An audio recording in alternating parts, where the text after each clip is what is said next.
Majority ZPTC MPTC sarpanch councillor స్థానంలో విజయం సాధించి పట్టు నిలుపుకోవాలని మాజీ ఎమ్మెల్యే గంప గోవర్ధన్ అన్నారు. స్థానిక ఎన్నికల సన్నాహక సమావేశంలో భాగంగా కామారెడ్డి నియోజకవర్గ బీఆర్ఎస్ ముఖ్య నాయకుల సమావేశాన్ని తన స్వగృహంలో నిర్వహించారు. ఈ సందర్భంగా ఆయన మాట్లాడారు.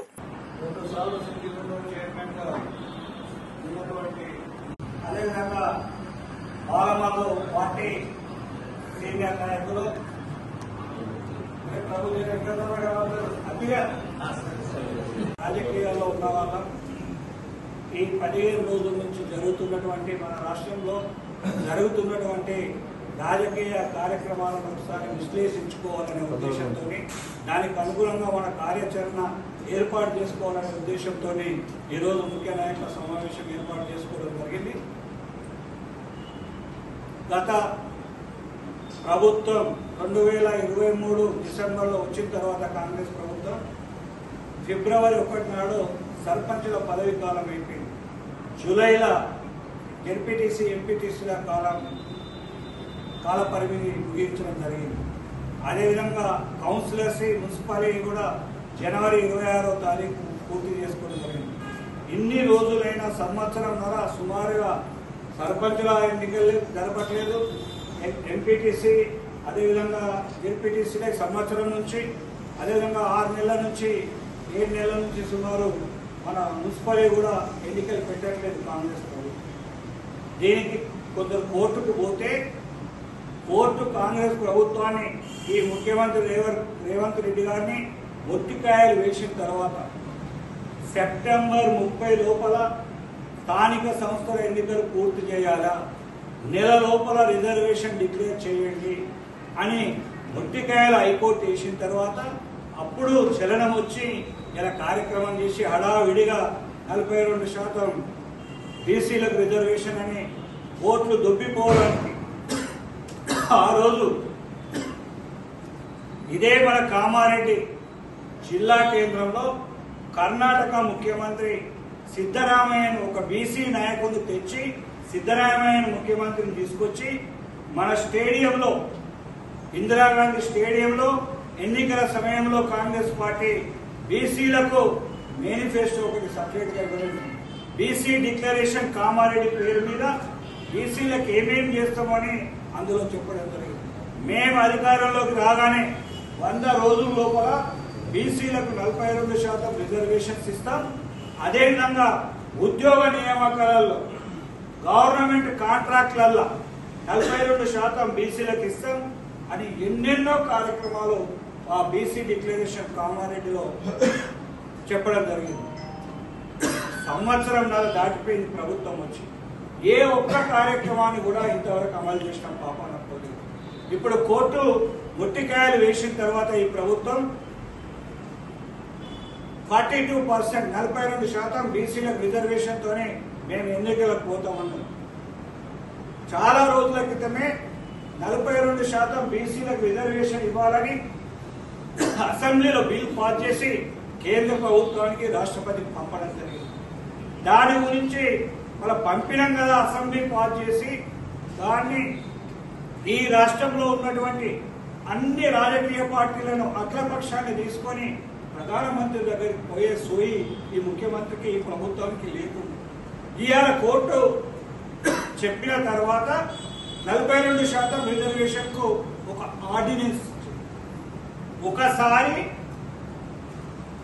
అసెంబ్లీ తీర్మానం చేసి కేంద్ర ప్రభుత్వానికి రాష్ట్రపతి పంపిన తర్వాత ఆర్డినెన్స్ ఎట్లా ఇస్తావు అని అన్నారు. చట్ట ప్రకారం ఎట్లా నిలుస్తుంది అని అడుగుతావు.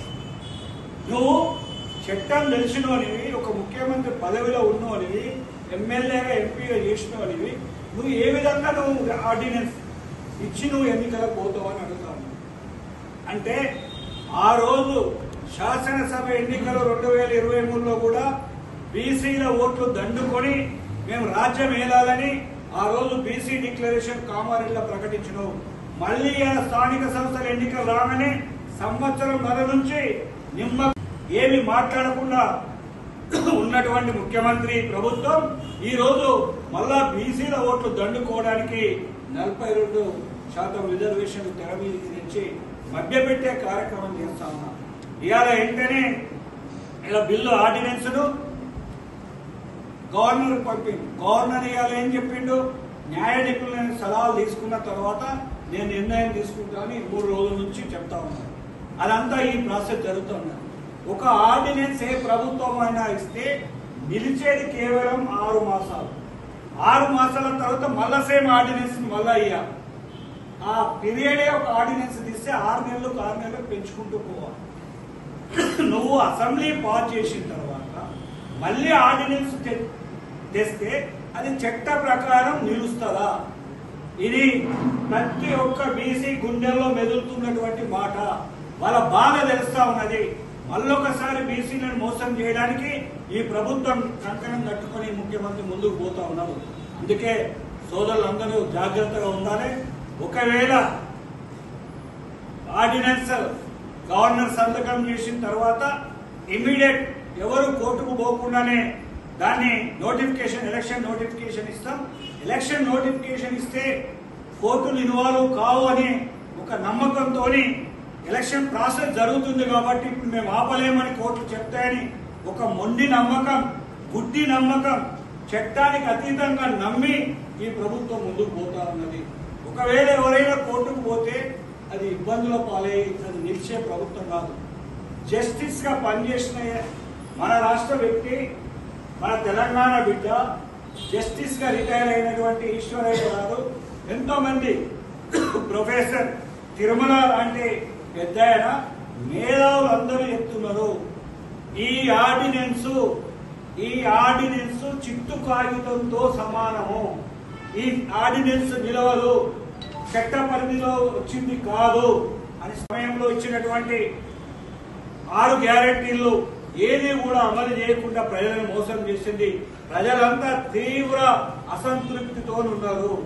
దాన్ని మనం విడమర్చి ప్రజలకు చెప్పి ఈ స్థానిక సంస్థల ఎన్నికల్లో ఈ కాంగ్రెస్ కు చెంపపెట్టి నిర్ణయం ఇచ్చే విధంగా మనం మెజార్టీ సీట్లు గెలవాలని, దానికి అందరూ కార్యకర్తలు, నాయకులు అందరం కష్టపడి పనిచేద్దాం.